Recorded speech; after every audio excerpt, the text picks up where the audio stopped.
A very good afternoon to all of you, and very welcome to our new policy talk, EuroCommerce Policy Talk, the first one after the summer break. And we're very pleased for this special policy talk to welcome Commissioner Janusz Wojciechowski, who is, of course, very well known for the last 2 years, has been Commissioner for Agriculture. Before that, he had a very impressive legal and political career in Poland, but also in Europe. He was among the first Polish members of European Parliament, was also a member of the European Court of Auditors, and before that, of course, having been in Polish, being a judge in Poland and being a member of the Polish Parliament. Well, Commissioner Wojciechowski, very warm welcome to you. I think we're very pleased to have you. It's a very topical timing because we're in the middle of a very intensive period. Actually, this week there is the UN summit on the future of foods, so very topical, and we know that Executive Vice President Timmermans will speak there on behalf of the EU. So this is very much front and center this week, and of course you have a very important portfolio with a lot of very fundamental issues for the transformation of agriculture and food, for the resilience of our farming community and our food systems. The new common agriculture policy, the farm to fork strategy, converting to organic tomorrow. We know you have a major breakfast on organic agriculture, where we will participate as well. So we're very delighted to have you. There's a lot of interest from our members, but also more broadly. As you know, we conduct this policy talk in a very open way. So we'll let you speak for some introductory remarks, and then my colleague Christelle Delberg, who is our Executive Director for Competitiveness Policy, deals a lot with supply chain issues, competitiveness of the sector, and of course our sector plays an important role with our partners in the supply chain, from suppliers, food industry, as well as farmers, to deliver food to the European consumer, and have done so, as you saw undoubtedly during the COVID pandemic over the last 18 months. So again, warm welcome, and over to you. Thank you very much, Mr. Director General Verschuren, and thank you for warm welcoming words, and thank you for invitation and for possibility of this conversation. First of all, I'd like to thank for sector which you represent, the retailers, the distribution system of food, for your contribution to ensure the food security in Europe during this very difficult time of crisis, the COVID-19 crisis. We have. This is the crisis, not unfortunately not finished yet, but during whole time during this period, 1.5 years, the food security in European Union was ensured for all EU citizens, and the supply of food was not interrupted in each corner of Europe. This is the huge success of the all parts of the food system. First of all, for farmers, of course, that they are food producers, but also the very important role is the food processing industry, and also the system of distribution of food. Everything was functioning well. There were some difficulties, of course. We can return to this in discussion about the lessons from the crisis, but generally the system was functioning, is functioning well, and this is the success story generally of the food system in European Union. A few words about the current situation in European agriculture. We are in a very important, crucial period for the European agriculture, which we reform our common agriculture policy. This is the crucial time for the reform, because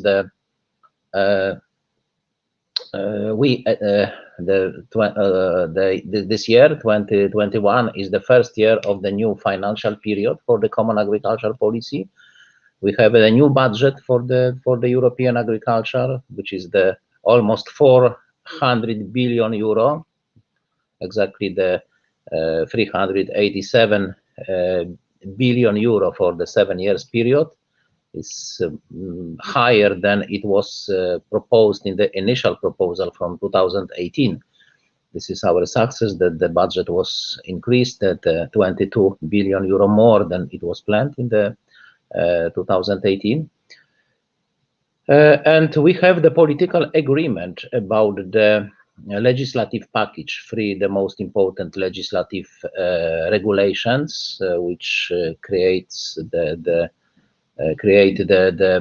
future common agricultural policy. Now we have 2 years, the transition period, which means that we have the new budget, but we have the current rules, which are the common agricultural policy is based on the previous rules, but in practice the new common agricultural policy will go into force in 1st of January 2023.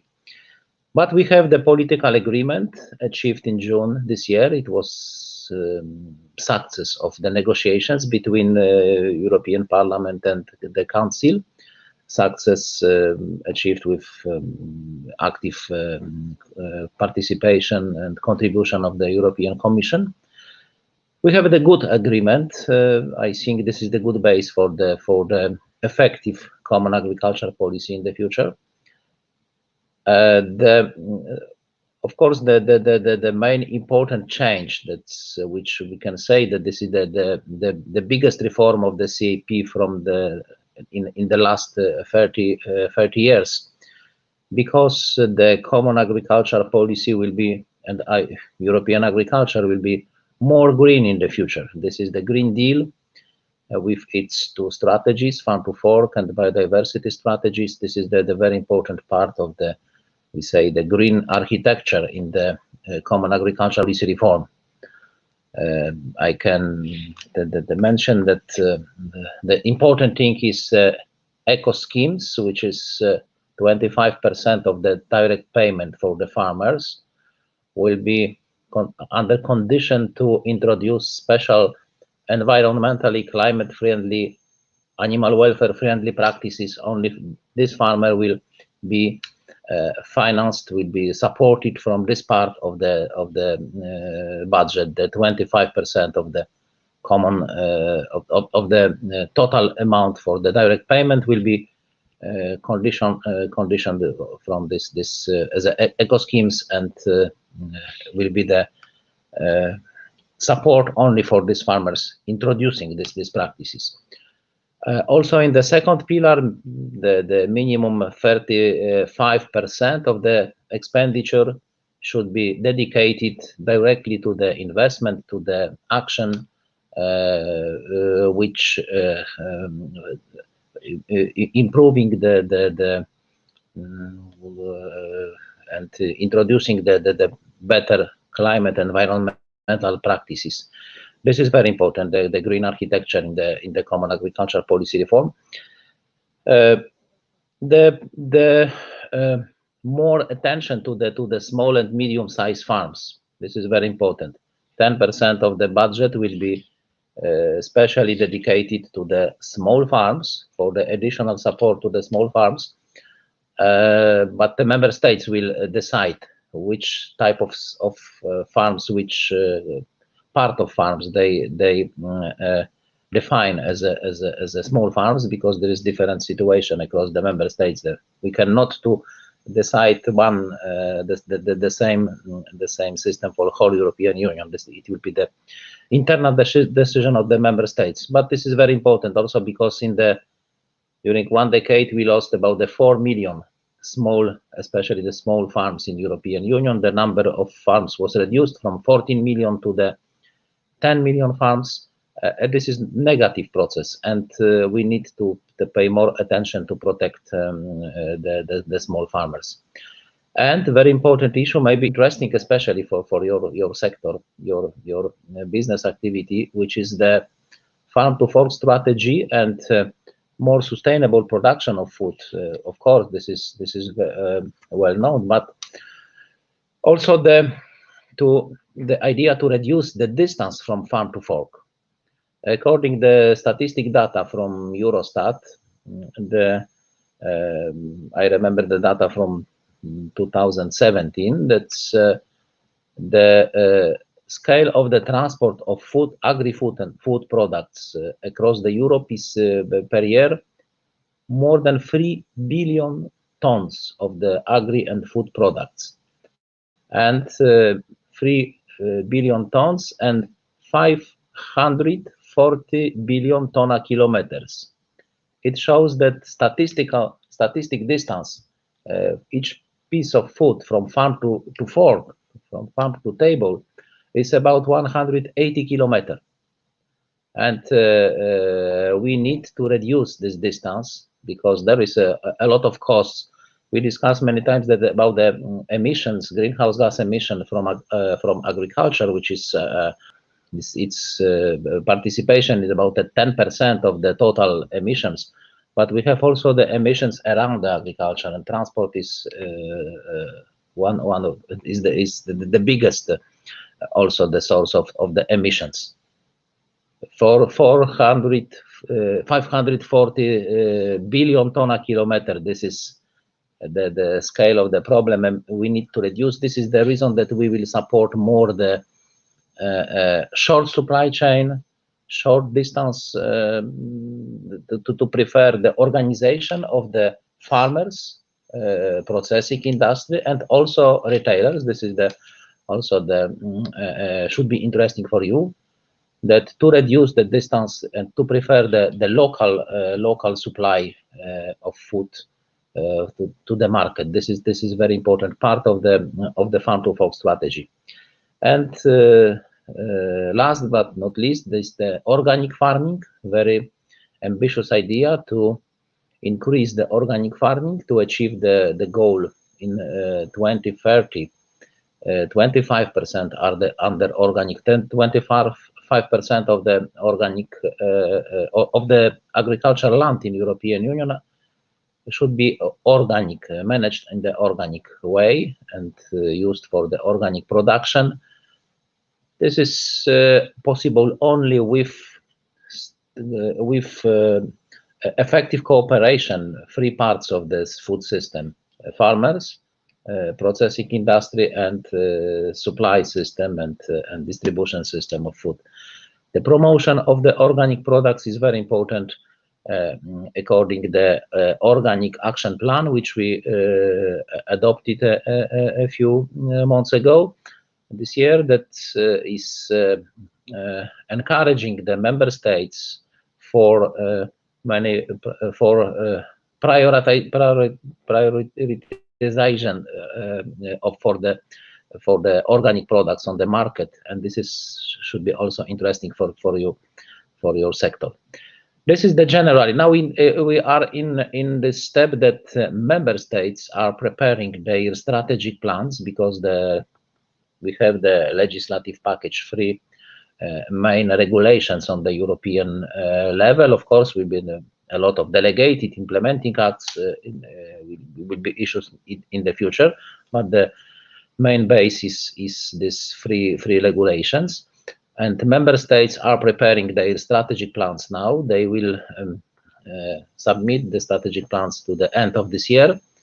Next months, next year, we will recognize and we will assess and approve the strategic plans, and reform should be ready the 1st of January 2023. So once again, this is my opening remarks, and I think that this reform, the farm to fork strategy targets, and this green elements of the reform, more interest to the organic farming, to the animal welfare, which is also very important in this reform, should be also interesting for your sector, and I encourage you to be interested about this. Thank you very much. Thank you very much, Commissioner, and for this nice sort of summary of the major issue ahead of us. So I'm going to hand over to my colleague Christelle, who will, structure the discussion. Of course, there's lots to talk about, from resilience of the food systems, indeed stimulating local and short value chain, and how to reconcile that with also continue to benefit from the single market. But over to you, Christelle. Thank you, Christian. Thank you, Commissioner, for your introductory words. It's the usual practice with our policy talks. We have also collected a number of questions from the audience before this webinar, and we have actually to make this interview a little bit more lively. We have structured the interview around four key topics. I mean, the first one being the resilience and post-COVID situation. Second one, we'll move on to more sustainability and the new CAP, the Green Deal Farm to Fork, and what that means for the sector. A third one will be around balancing the economic impact and the sustainability and social aspects of the food supply chain. And the last one will be the external dimension. But if I can start the first part of the interview in relation to resilience. I mean, first of all, a big thank you for the appreciation that you have expressed for the cooperation and the role that our sector has with the pandemic in terms of making sure that consumers and citizens kept on having access to their daily essentials during the pandemics, and perhaps also a word of praise for the supply chain, the high level of supply chain collaboration between the farmers, the processors, and the wholesalers, the retailers during that very chaotic period, if we can say so. A couple of points in relation to this and what's coming out. One thing we really appreciated from the Commission in the very early beginnings of the pandemic was the strong measures that were taken to ensure a properly functioning single market with the green lanes. And that was particularly important in the area of food and ensuring food security and avoiding that food crisis. This being said, we've seen as well, for as much as the crisis has demonstrated the importance of the single market, we've also seen and witnessed a lot of rising protectionism in certain member states, and measures or strategies to favor local sourcing. So that is one of the aspects we would like to ask you about. What can you see, and how do you see the measures? What can the Commission do to make sure that the single market remains a fundamental tenet of ensuring consumers have access to affordable food and choice in Europe, because this is the guarantee of that the single market provides. You have mentioned, in the same vein, you have mentioned the importance of short supply chains, and the question is, how do you make sure that this doesn't result in national protectionism, as we have witnessed during the crisis? We've also heard, and you have also put forward a very strong action plan on vibrant rural areas, and the need to support agriculture, but also working with the other sectors that play a key role, I mean, including retail and wholesale, that play a key role in vibrant local communities and keeping people in rural areas. Thank you, Commissioner. Thank you very much for your interesting questions and reflections. That yes, the first lesson from the crisis was, and the first problem during the crisis was the problems not with the food production, but with generally with transport of products, transport of seasonal workers, which are very important in the food system.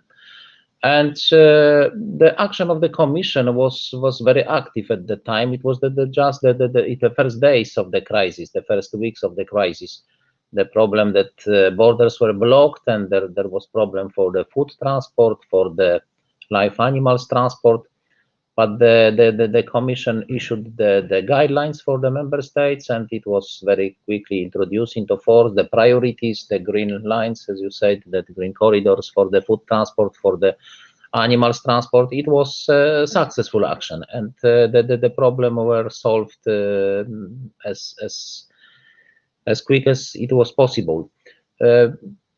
Also, the seasonal workers, there was crisis situation in some member states, in some sectors which are very much dependent from the support of the seasonal workers. Also, the special the priority for this workers treatment them as a crucial workers. It was also very good very good solution for this problem. We had some problems with on the market. It was necessary to use the market intervention instrument like private storage, because there was a problem with the products. The HoReCa sector was closed and was not functioning in a normal way, but it was the reason that it was necessary to use the market interventions tools. It was always successful. You said about the protectionism, and yes, we observed that in some member states that they tried to introduce to stop the export, for example. They were such actions in some member states. Also, it was intervention of the Commission, and these practices were stopped, and the single market was functioning well this time. Your question about the local our special priority preference for the local supply chain. This is not protectionism. This is we don't say the national products, local products. This is the most important to reduce this distance from farm to fork, and to organize system. First of all, the main function of agriculture is to deliver the food to the closest market firstly, and next to the further markets. Of course, there are some products which are it's necessary. They are produced only in some regions, some parts of the Europe, but majority of products, of food products, are produced everywhere in Europe, and this is we need to pay more attention for the system to supply short supply chain. This is priority for farm to fork strategy, and it will be we need the concrete programs which will be proposed by the member states, but generally the support for the farmers organization with processing industry, some preferences for the local the system short supply chain. Also for the retailers will be can participate in the system to deliver the products for the local market. It's functioning well. The last time I could see this functioning of the system in Italy. I participated in the G20 ministers of agriculture meetings in Florence, and it was opportunity to see the functioning of the local market in Florence. In my point of view, this is a very good example, good practice. The Italian agriculture is based on the system of the small farms, and well functioning the system of short supply chain, the possibility for the farmers to sell directly their products on the markets in the cities. This is can be used as a good practice, and recommended also for other member states. But this is the system is open for all actors of the system, also for big retailers that they can be also interested how to participate in this system, how to make the distance from farm to fork shorter. This is very important challenge for all of us. on this one that sometimes if you push this a little too far, you exclude the possibility for having other products coming from a little bit further away that are, therefore reducing a bit the choice and also reducing maybe more affordable, products that maybe we all know that. I think one of the value of the single markets is that it brings more choice, but it brings also a little bit more competition, and that sometimes you can have some products that are also a little bit less expensive. And we all know that with the crisis, consumers' purchasing power plays an important role. How do you? What's your view on that? And we know that the Commission has intervened on a number of member states that really had sort of mandatory imposed the product have to come from, I won't name the countries, but I'm sure you know, and I have to absolutely come from the countries or a certain percentage, etc. That is actually fairly restrictive to also the flexibility that you have in supply chains. No, that's we discuss only about the system encouraging and for some practices from some relations between farmers and the processing industry and the market, but it was nothing against the functioning of the system. Like, for example, we know that like the products like orange or olive oil should be transported from Italy, from Spain to Poland to Sweden. We need the long distance supply.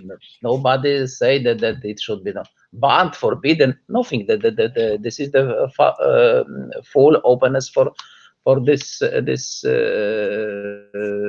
market. And but what is the problem? Especially the problem for the small and medium-sized family farms. I have the special attention for this because the process of which we observed in last years, the process of elimination of this fund from the competition. The small farms are not fully able to compete for the competition with the large-scale farming, which industrial farming. We can observe in some sectors the process is high concentration of the production. With, for example, the eggs production, there is only the majority of production is concentrated in about the 3,500 farms in European Union, in whole European Union. This is more than 50% of production is concentrated in the cage system in big farms. The average size of the farm is more than the 50,000 of hens in one farm. This is the same process we can observe in the, for example, pig sector, the pork production. Also, bigger and bigger farms, higher and the concentration of the production, and they are negative. There is negative impact for the situation of the small farmers, and the next consequence is the population of the rural areas, the problems of the development of the rural areas. We also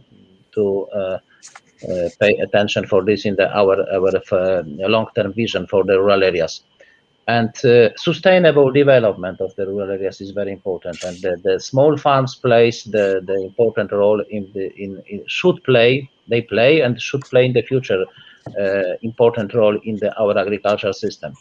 But maybe the next time I return to the Italian example, because this is the example of the agriculture based on the small farms model, maybe not very small, but average size is 11 hectares.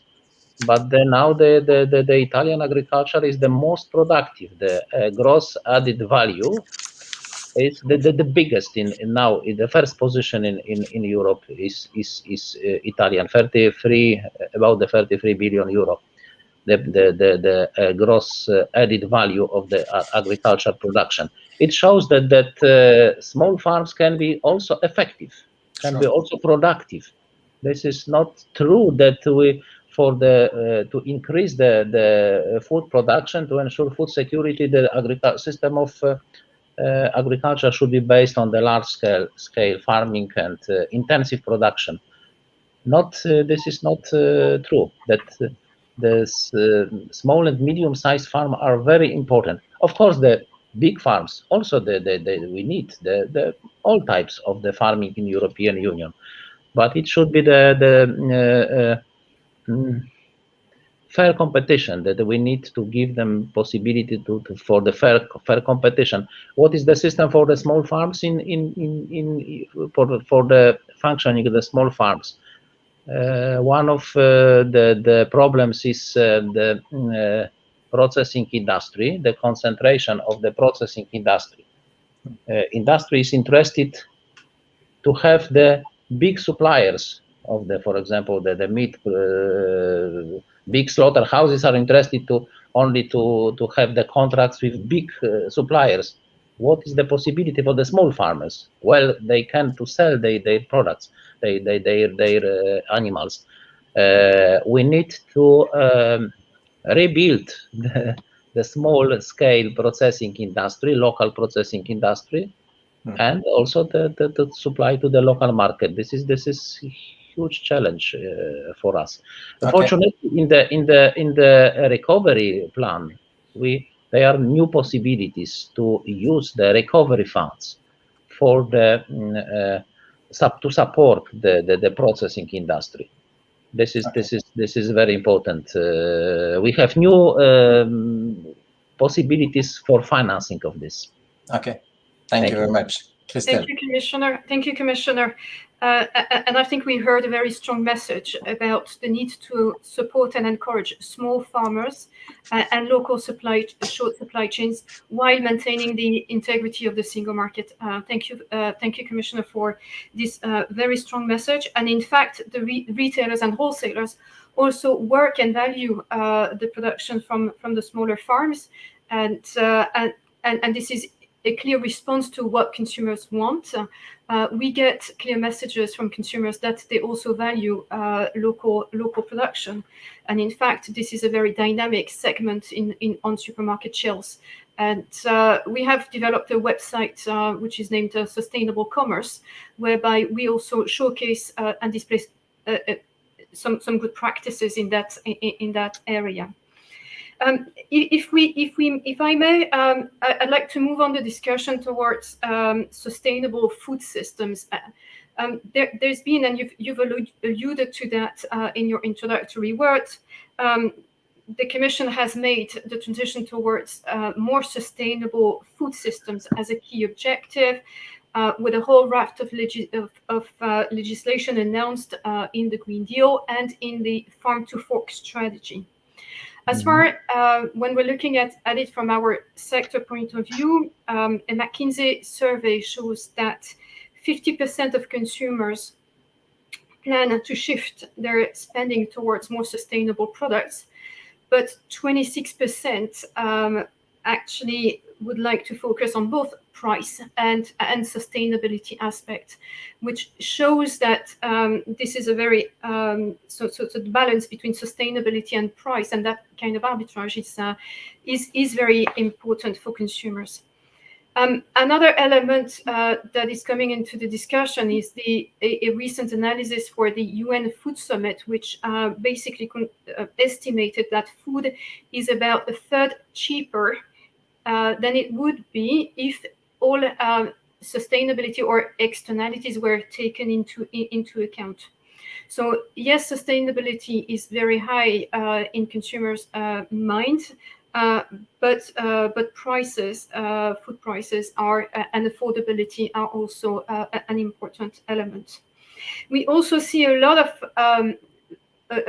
questions and concerns expressed within the farming community about the transition, and in particular the rewards for investment in the cost of the transition, because transition takes time and it is costly. We as a sector, retailers and wholesalers, work and there's a lot of good practice in that direction to help farmers convert or improve practices, and to go together with them through the transition, because it takes time. So we've received a series of questions on Farm to Fork and the green transition. If I may start with the first one, it's about the Green Deal and the Farm to Fork impact assessment. There's some studies have been released recently that are starting to show that the cost the cost of the transition will be very high. And then the question is, to what extent will these studies be taken into account when looking at developing the legislation for Farm to Fork, and whether there will be, and if yes, when there will be an overall impact assessment of the Farm to Fork measures? Thank you for these questions. Of course, this is we will monitor the impact of the implementation of the Green Deal, the Farm to Fork biodiversity strategy for the agriculture, for the production, for the incomes of farmers, for the price of food. I know, of course, the study showing the possible negative consequences for the market, for the farmers' income, but now we don't know. We have no base for the full assessment of the potential consequences, because we don't know what will be the final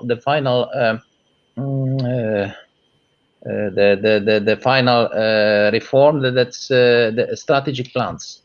How ambitious will be member states? How will be the farmers'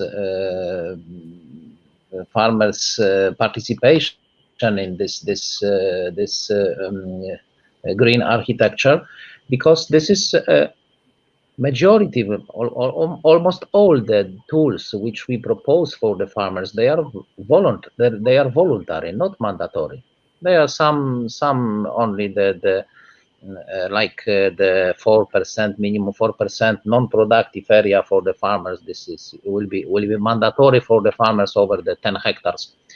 But the instruments like eco schemes, like organic farming, like reduction of pesticides, of fertilizers, this is only the political target on the European level, but this is not obligatory, not mandatory for the farmers, also not mandatory for the member states, that we will discuss, of course, with member states. Member states in their strategic plans should demonstrate how they will contribute to achieve this ambitious targets. The problem will be, I'm aware about this, that the problem will be that we have the different starting points for member states.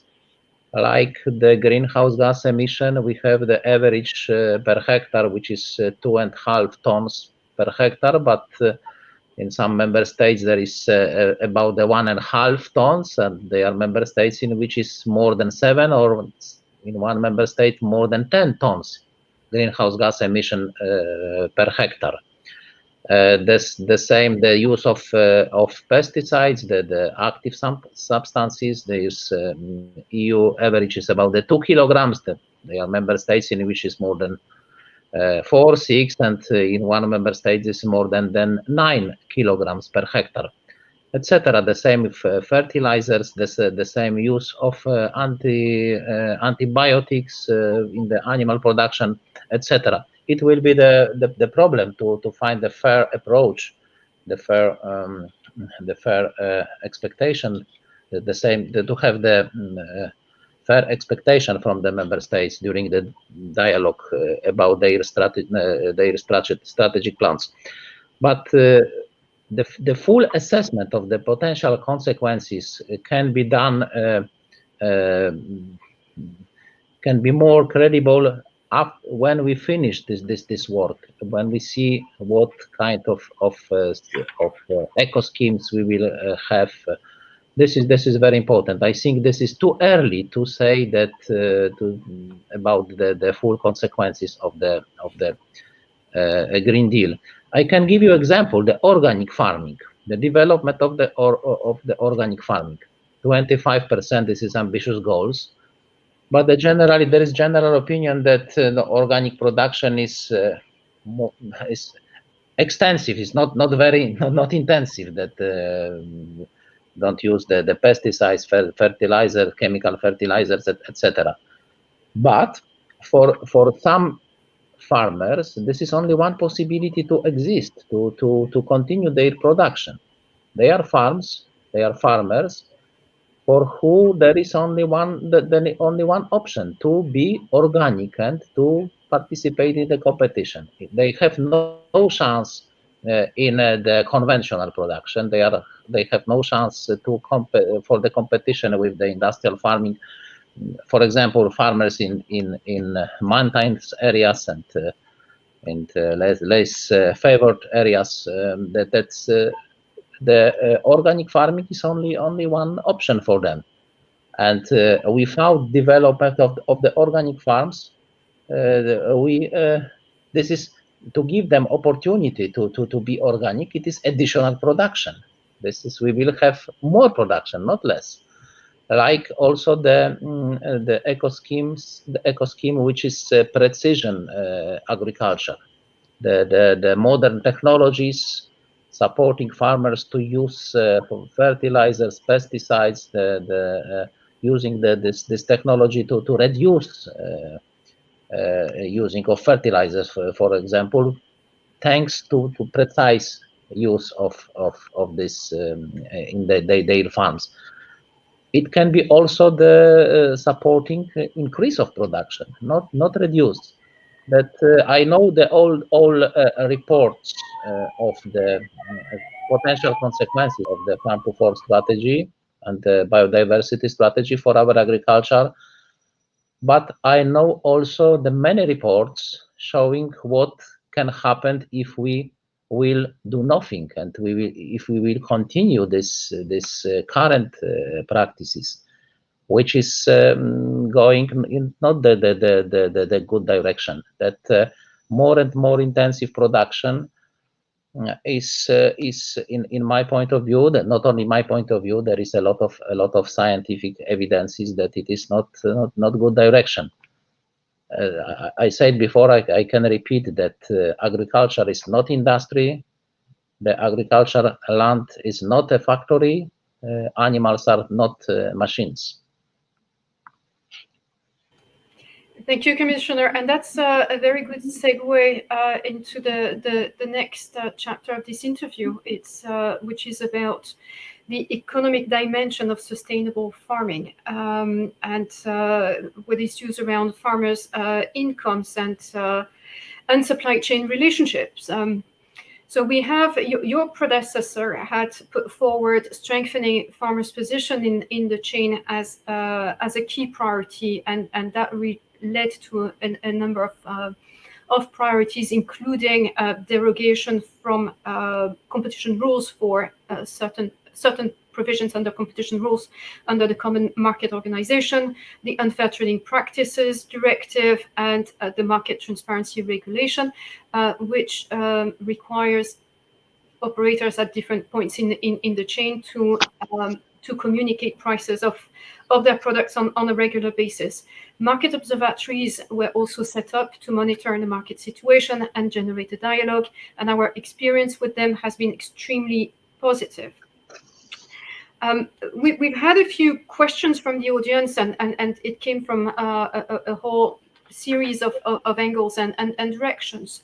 But these very much are in relation to farmers' incomes, rising input cost, and the cost of the transition, but also the process of implementing the Unfair Trading Practices Directive that is underway, and the risk of unintended effects, with the risk on the single market and the risk of gold plating by the member states. But also some of the questions about how to develop a better understanding about the process of value creation in the food supply chain. So basically, we understand that more value needs to come at the farm level, but on the other hand, a lot of value is being created in the other segments in the chain. So moving away from redistribution of value towards value creation and wealth creation in the chain. How do you see the farm to fork strategy contributing to balanced returns across the supply chain while keeping this farm to fork strategy in mind and goal? Thank you. Thank you very much. I can maybe replying for your question that to the in my point of view the most important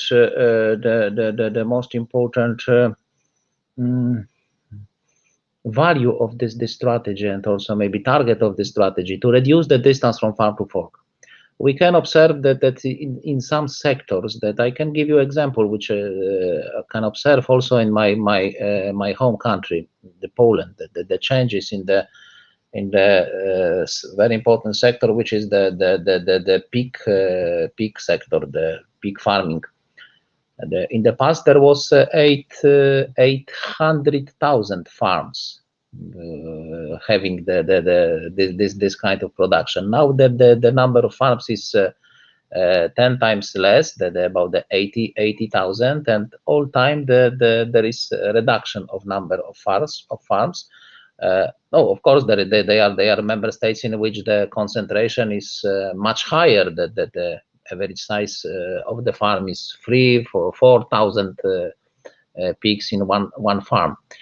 But also we can observe such process that the farms are more and more dependent from the external suppliers and the markets. We can observe, and returning to this example, that there is piglets for fattening are imported to Poland from Denmark. The feed is imported from America. The seasonal workers from Ukraine, and the market is looking in China. And this is the cost, the high cost, which is paid from one side by the farmers, from other side by the consumers, and to reduce the distance from farm to fork. This is the reason that I pay such much attention to the short supply chain. I think this is very important. If we reduce the distance from farm to fork, it will be possible to pay more for the farmers for their products, and to reduce the price of the food for the consumers, because the farmers and consumers they pay for the such long distance which we transport our agri-food and agri-products and food products. This is very important. What about the unfair trade practices? You know that we have the directive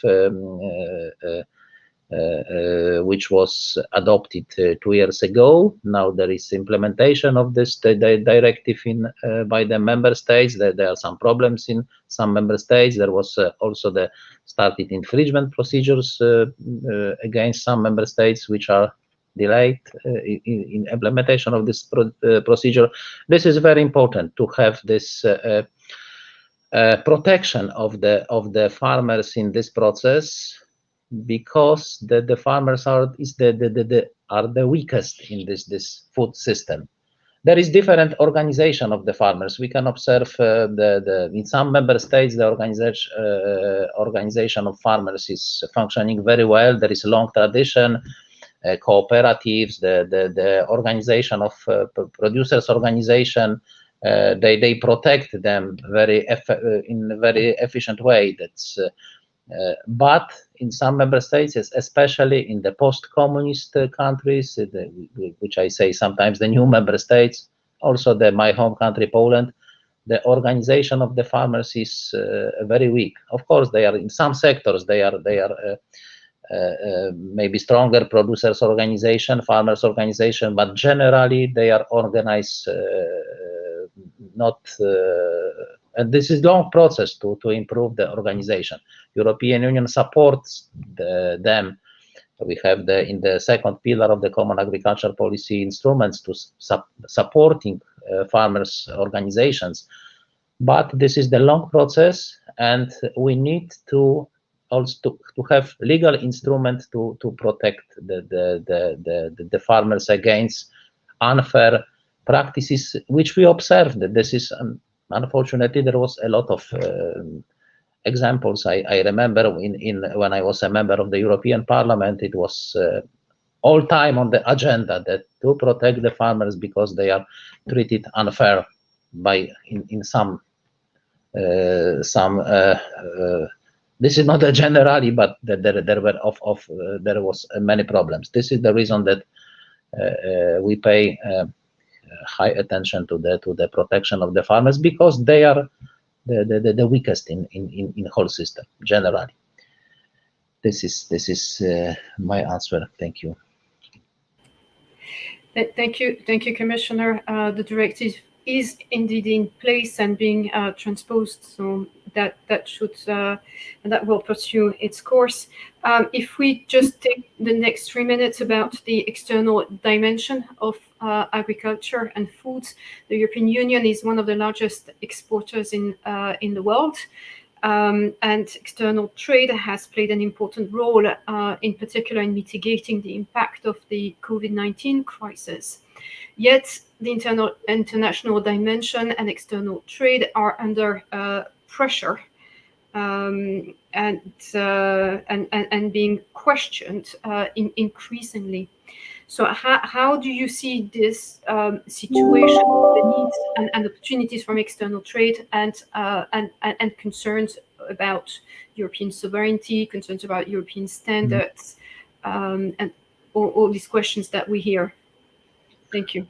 Thank you for this question, and I think that the international food trade is the success story, especially in last decade, because about the 2010 we achieved the positive trade balance in international trade relations, and now the last year 2020 the total value of the European Union food export was 184 billion euro. Import was 122.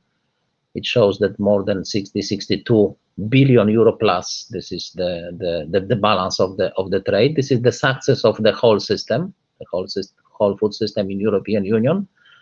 Mainly, I think that of course always we say that thanks to our farmers. This is the most important. But the part of the success is the processing industry based on the imported products. If we see for the primary production, primary products from agriculture, this is not such positive balance, and we need to all time to pay attention to the food security, and first of all based of our own production. But generally we have the huge success in food export, and we will continue this policy to support our to promote our food, to promote also the sustainable production. This is now the very important topic during our international relations. The last time I participated last week in the G20 meeting with ministers of agriculture from G20 group, and I can say with satisfaction that this direction to change the agriculture, to make agriculture more friendly for environment, for climate, for animal welfare, this is not only the European idea, but also is our partners generally they declare support for this direction. The sustainable production, we can see the official communicate from the G20 meetings that sustainable production it's approved by all our partners. This is the global tendency, very good tendency, and it will be very important it is very important to find the fair trade relations, because there is our farmers many times that they mention that we need the same standards. We have the highest standards of veterinary, sanitary, animal welfare, social standards in European Union, but the same standards should be required from the importers. The imported food should be produced with the same standards which is produced in Europe. We are going to this direction. But this is also the process. Not there are some difficulties because there are WTO rules. We are, as a food exporter, netto exporter, we are interested to reduce or not to create the new barriers in international trade, that we need to act carefully on this area. But there is important to promote all time this our values, like production with respect, with environment, climate protection, animal welfare. But there is a lot of positive signals from the world that we are going into direction to achieve the same standards in the future and to have full fair rules in the international trade. The promotion of the sustainable production is one of the targets of our trade policy. This is and once again, there is many positive signals from our trade partners, but we need to pay more and more attention for this to achieve the high standards, high sustainability standards on the global level. This is very important for us. Thank you, Commissioner.